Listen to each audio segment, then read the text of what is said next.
I ask unanimous consent to revise and extend my remarks, and I so ordered. rise in strong opposition to this bill. I agree with one thing the gentleman from Massachusetts had to say, and that is this bill has very important consequences, but those consequences are devastating for the future of the economy of this country.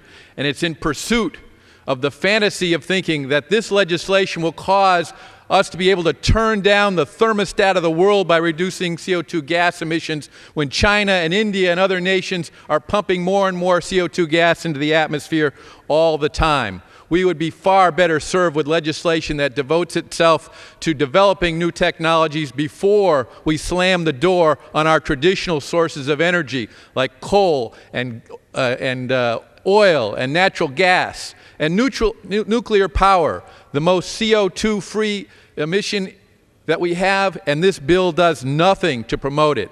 It stifles the ability of the people of this country to have the kind of competitiveness they need in the world to be able to get inexpensive sources of energy.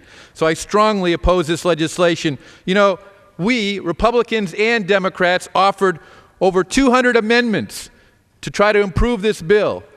They made in order one. In shutting down this democratic process, the Speaker of the House has taken away the voice of the American people.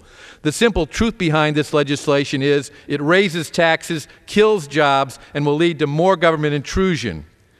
It is estimated this bill will raise electricity rates 90%, gasoline prices 74%, natural gas prices 55%, and that's in addition to the expected rise in all of those sources of energy, because this Congress for the last 2.5 years has refused to take up a real American energy plan to devote more to producing domestic sources of all of our traditional sources of energy and developing new sources. We support the effort for energy efficiency. We support the effort to promote new and alternative forms of energy. We do not support this kind of suicide for the American economy. I urge my colleagues to oppose this legislation. The gentleman's time has expired. The gentleman from California.